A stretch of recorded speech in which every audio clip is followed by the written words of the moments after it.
উপস্থিত জনগণ, মিডিয়ার মাধ্যমে অনেকে শুনতে দেখছেন বা আগামীতেও দেখবেন, ইন্ডিয়ান সেকুলার ফ্রন্ট রাজনীতির ময়দানে কেন এসেছে একটু এই বিষয়টা আপনাদেরকে আগে ক্লিয়ার করে নেওয়া দরকার।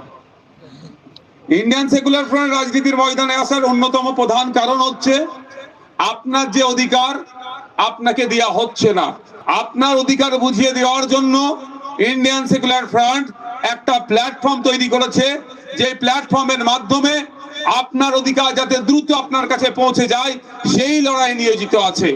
সেই লড়াইয়ের জন্য, সেই লড়াই থাকার জন্য আমরা এই জঙ্গিপুর থেকে পার্লামেন্টে ইলেকশনে যাতে পার্লামেন্টে এক জনগণের জনপ্রতিনিধিকে পাঠাতে পারি, এত প্রায় 16-17 লক্ষ মানুষের মধ্যে আপনাদের অত্যন্ত প্রিয়, অত্যন্ত কাছের মানুষ জনাব শাহজাহান বিশ্বাস সাহেবের হাতে আমরা দায়িত্বভার তুলে দিয়েছি। কারণটা কি? আমরা দেখলাম জনাব শাহজাহান বিশ্বাস সাহেবের পাস্ট রেকর্ড কি আছে। তিনি একদিকে যেমন ব্যবসায়ী, স্বনামধন্য ব্যবসায়ী, সাথে সাথে তিনি শিক্ষানুরাগী মানুষ। শিক্ষার আন্দোলনও কিন্তু শুধু মুর্শিদাবাদ জঙ্গিপুর নয়, এরও বাইরে তিনি শিক্ষার আন্দোলন ছড়িয়ে দিচ্ছেন। সাথে সাথে তিনি সমাজসেবী মানুষ। দুঃখ লাগে বলতে, বলতে দ্বিধাবোধ করছি না। আমরা যাদের হয়ে মারামারি করছি, যাদের হয়ে মাথা ফাটাচ্ছি, যাদের হয়ে লাশ হয়ে বাড়ি যাচ্ছি বা যাদের হয়ে জেল খাচ্ছি, সবার শেষে যাদের জন্য এত কিছু করলাম সেই আমার পকেট কাটার জন্য হই হই করছে। আর আমরা এমন একটা ব্যক্তিকে আপনাদের সামনে দাঁড় করাচ্ছি, আপনারা যদি 7ই মে আপনাদের মূল্যবান ভোট খাম চিহ্ন দিয়ে পার্লামেন্টে পাঠান, বিগত দিনে যেমন নিজের গাঁটের টাকা খরচ করে মানুষের পাশে ছিল, সাথে সাথে আপনাদের বাজেটে আপনাদের লোকসভা কেন্দ্রে যে টাকা পাওনা আছে সেটা নিয়ে এসে মানুষের স্বার্থে খরচ করবে, এই দায়িত্ব আমরা নিতে পারি। সেই জন্যই আমরা একটা মানুষকে এত মানুষের মধ্যে থেকে বেছে নিয়েছি। কয়েকটা বিষয় না বললে নয়, আপনাদের কাছে ক্লিয়ার করা দরকার। প্রথমত, জোট নিয়ে আপনাদের একটু কারো কনফিউশন থাকে, একটু ক্লিয়ার করে দিতে চাই।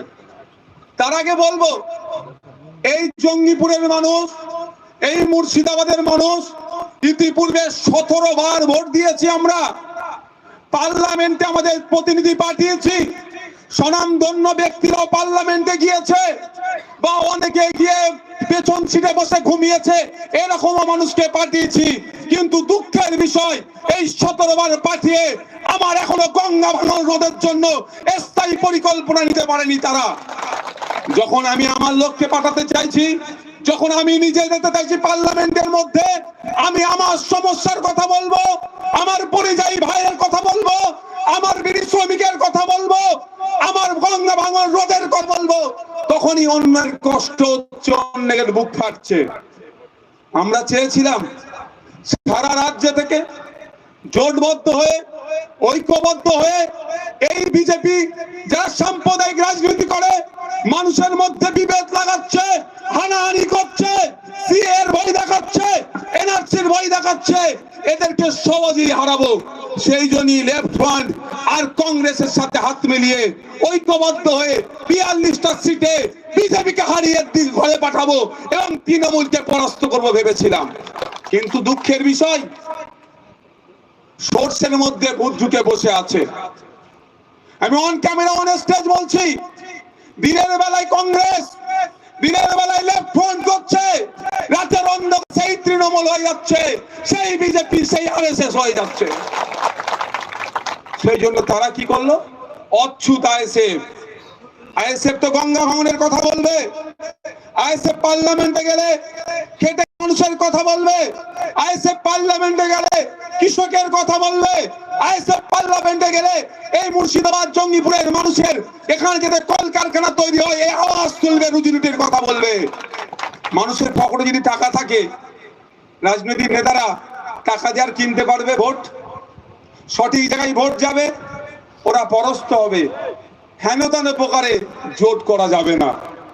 আমরা 20টা বলেছিলাম, কমিয়ে কমিয়ে 7-এ এসে উপর দাঁড়িয়ে গিয়েছিলাম, তারপরেও তারা জোট করলো না কেন বুঝতে পারছেন? আপনাদের এখানে বহরমপুর মুর্শিদাবাদের এক বড় নেতা নিজেকে দাবি করে। আমি এখান থেকে চ্যালেঞ্জ করেছি উনাকে। উনি তো এখন ভোটের সময় মুসলিমদের ধর্মীয় অনুষ্ঠান, হিন্দুদের ধর্মীয় অনুষ্ঠানে গিয়ে কখনো মুসলিম সাজছে, কখনো হিন্দু সাজছে। দুঃখের বিষয়, মানুষের বন্ধু সাজতে দেখতে পেলাম না একবারও তাকে। মানুষের যদি বন্ধু সাজতো, বক ধার্মিক হতে হতো না, ধর্মীয় অনুষ্ঠানে গিয়ে মাথায় টুপি আর হাজি রুমাল চড়াতে লাগতো না। মানুষের বন্ধু নয়, শুধু মানুষের ভোট লুট করেছে 25 বছর ধরে। প্রমাণ হিসাবে বলছি, অনেক বড় বড় কথা ডায়লগ দিচ্ছে। সেই বহরমপুরের নেতাকে কোশ্চেন করবেন, সময় আপনাদের সামনে এলে স্বাধীনতা বজায় রেখে বলবেন যে এত বছর হয়ে গেল আলিগড় মুসলিম ইউনিভার্সিটির যে শাহজাহান সাহেব জায়গা দিয়েছিলেন প্রথম শুরুতে, তারপরে যে জায়গা নিয়ে সমস্যা হচ্ছিল, এই সমাধানের জন্য তোমার কি ভূমিকা ছিল? আর বর্তমানে আলিগড় মুসলিম ইউনিভার্সিটি ফুল ফ্লেজের ইউনিভার্সিটি হলো না কেন?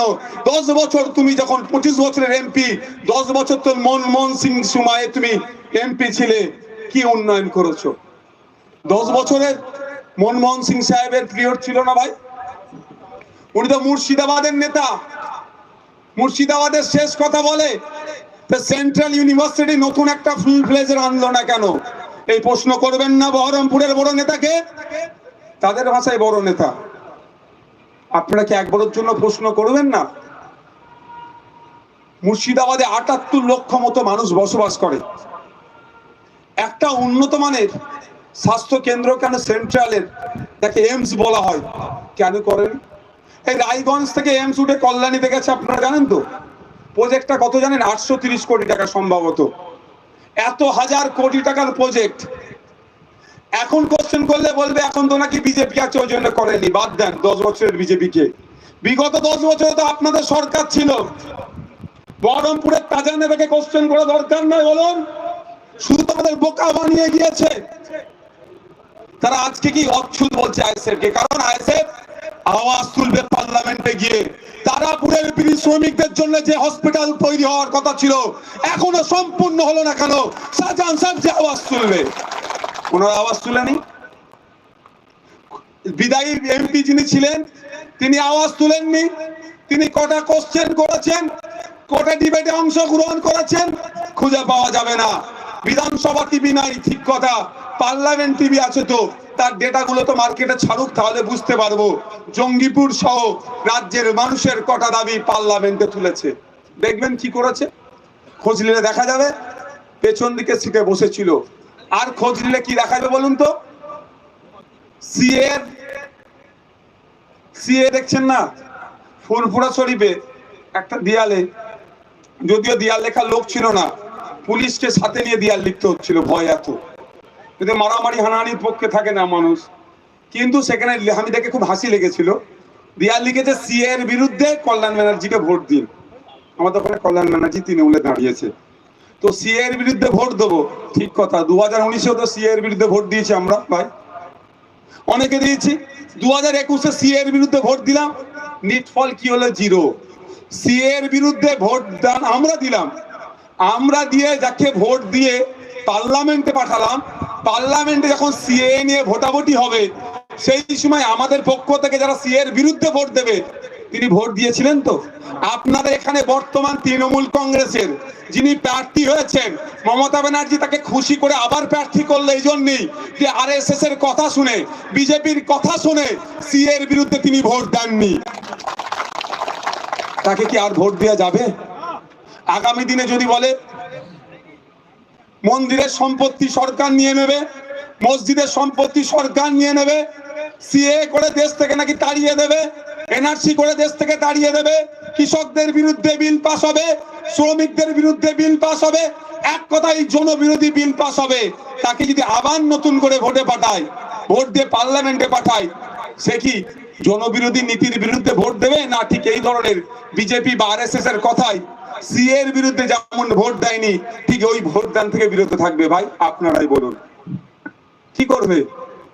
চুপচাপ থেকে যাবে, ভোট দেবে না। তাই সময় এসেছে আপনাদের ঐক্যবদ্ধ হন, তৎকালীন মিটিংটা রাখা। তারপরেও যেভাবে মানুষ স্বতঃস্ফূর্ত ভাবে উপস্থিত হয়েছেন, আপনাদের ধন্যবাদ জানাবো। আপনাদেরকে আমি বলবো শুধুমাত্র সমর্থক ভোটার হয়ে থাকলে আমরা এখান থেকে তাহলে ভালো রেজাল্ট করতে পারবো না।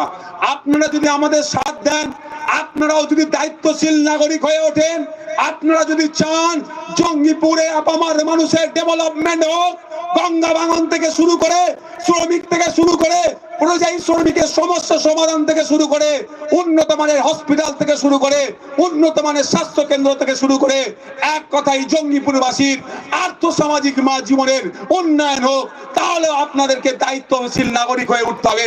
আজকে যারা উপস্থিত হয়েছেন এই হাজার হাজার মানুষকে দায়িত্ব নিয়ে এক একজনকে 10 জন করে কনভিন্স করাবো, মোটিভেট করাবো, আগামী 7ই মে খাম চিহ্নে ভোট দেওয়ার জন্য মানুষকে বোঝাবো, এই দায়িত্ব তুলে নিতে হবে। পারবেন ভাই? পারবেন? যারা উপস্থিত হয়েছেন 10 জন করে বুঝাতে পারবেন? আপনারা যারা উপস্থিত হয়েছেন এই হাজার হাজার মানুষ যদি 10 জন করে দায়িত্ব নাই, আইএসএফ এর পক্ষে ভোট দেওয়ার ব্যবস্থা করে, আর আপনাদের বলছি আমরা নিশ্চিতভাবে এখান থেকে জিতে পার্লামেন্টে যাব। আর আমাদের এমপি পার্লামেন্টে গিয়ে নিজের কথা ভাববে না, নিজের রুজি রুটির কথা তো যা চলছে চলবে, রুজি রুটির কথা তো প্রশ্ন, ব্যবসা বাণিজ্য আছে, ওখান থেকে কাটিং এর কথাও ভাববে না। 10%, 15%, 30% কাটমানির কথা ভাববে না, যে নিজের পকেটের টাকা দিয়ে অন্যের মেয়ের বিয়ে সহযোগিতা করে, অন্যের ছেলের পড়া সহযোগিতা করে, যে সমাজ যদি আমরা পাঠাতে পারি, বরঞ্চ তার লড়াইটা থাকবে। 1 বছরে 5 কোটি টাকা এমএলএ ফান্ডে আসে, 5 বছরে 25 কোটি টাকা আসে, আরো বেশি লড়াই করে যাতে জঙ্গিপুর বাসীর জন্য আরো বেশি ফান্ড নিয়ে এসে ডেভেলপ করা যায়, সেই লড়াই থাকবে। আপনারা 10 জন করে বোঝান, এখানে হাজার হাজার মানুষ এসে উপস্থিত হয়েছেন, আপনারা দায়িত্ব নেবেন কি 10 জন করে বোঝাবো, তাহলে ভোটটা কত বাড়ছে। এমনি মানুষ প্রস্তুত আছে, সাধারণ মানুষ অল্টারনেটিভ খুঁজছে, সব চেক করে নিয়েছে, সব দেখা হয়ে গিয়েছে, সবাইকে বিশ্বাস করেছে, সবাই ডুবিয়েছে কম বেশি, কেউ কম কেউ বেশি কিন্তু ডুবিয়েছে। এবারে প্রতীকটা আপনার প্রতীক, এই প্রতীকটা ভরসার প্রতীক, খাম প্রতীকটা আশ্বাসের প্রতীক, খাম প্রতীকটা আস্থার প্রতীক। তাই আপনাদের বলবো, আসুন এই আস্থাকে আরো শক্ত করে ধরুন। এই আপনারা আমাদের হাতে হাত মিলালে যে লড়াই আমরা করছি, আমি পশ্চিমবাংলার বিধানসভাতে ভাঙড়ের বিধায়ক হয়েও এই গঙ্গা ভাঙন থেকে শুরু করে, এখানকার বিড়ি শ্রমিকদের হয়ে সওয়াল করা থেকে শুরু করে, পরিযায়ী শ্রমিকদের হয়ে যেভাবে সওয়াল করছি, আপনারা যদি দেশের পার্লামেন্টের মধ্যে, দেশের আইনসভার মধ্যে পাঠাতে পারেন, তাহলে একইভাবে আওয়াজ পশ্চিমবাংলার আইনসভায় যেমন উঠবে, দেশের আইনসভাতেও একইভাবে উঠবে, সরকার করতে বাধ্য হবে।